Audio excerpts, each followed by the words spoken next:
Welcome to the Patent Litigation Podcast Series.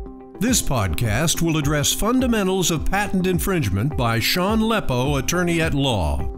Mr. Leppo practices in the intellectual property, international law, materials patents, and patent groups at McNees. Welcome to another podcast about patent fundamentals. You might recall from our last time that we talked about the different parts of a patent. And you might also recall that it's the patent claims that define the legal protection that a patent gives. Today we're going to look at the claims a little bit in more detail with respect to what it means to infringe a patent. Now, in order to infringe a patent, the patent claims have to read on the accused product. That means that the claims, as you read them, have to describe everything that is in the product you're looking at. Let's look at an example. Consider, if you will, a patent that requires nothing more than a seat and 3 legs.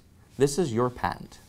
So if I have a stool, am I infringing your patent? Well, let's consider it. I have a 3-legged stool that has a seat that has 3 legs. I'm doing everything that's in your patent, so I would be infringing your patent. Now, one of the important things to keep in mind is that a patent claim actually defines a minimum list of items that have to be in the accused product. So not only would I be infringing your patent if I was making a stool with 3 legs, I would still be infringing your patent if I made a stool with 4 legs instead. Why is that, you might ask? Because I can't have a stool with 4 legs unless I first have a stool that already has 3. Similarly, I would also be infringing your patent if I was to make a kitchen chair. The fact that I have a back doesn't mean that I still don't have a seat and at least 3 legs. This is an example of why it's important to contact patent counsel if you have a patent that you think might be relevant, because there are many instances in which things don't line up exactly as you might look, but could still potentially be a problem. It's also important to consider what the claims of a patent term mean. For example, if the patent requires that the seat be red and my seat is pink, am I still infringing your patent? Well, that depends. If you had to tell the patent office when you got your patent that when you said red, you meant fire engine red because something already existed that was burgundy or wine colored, then my pink is probably not going to be considered the same as your red. But if red simply means something that has a reddish hue to it, it's possible that my pink seat or someone else's orange or even someone else's purple seat might still be considered red in the context of the claim language. This is another reason why it's important to work with patent counsel whenever you find a patent that you think might be relevant. Lastly, let's talk about the types of patent infringement. And we'll use an example for this of a Phillips head screw. Now, the first type of patent infringement is direct infringement. This is the most common type of infringement that people think about. It is doing the exact thing that the patent requires.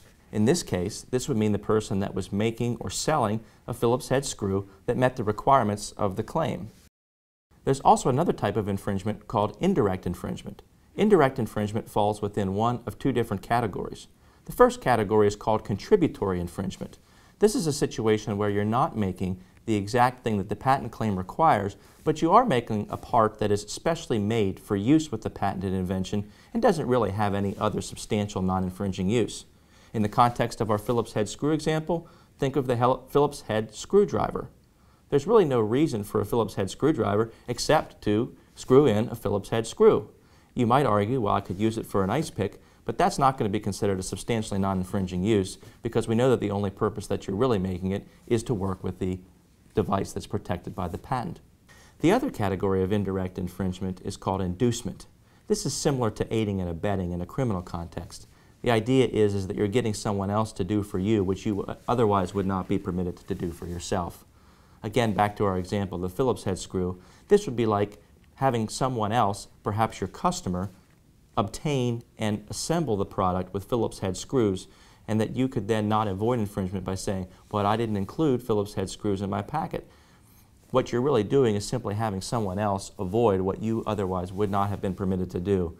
And the law is set up to prevent you from doing that and to protect the patent holder in that respect.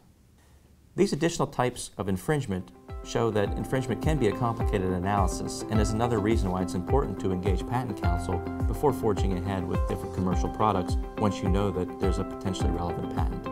For more on this topic, please see the information on the following slide.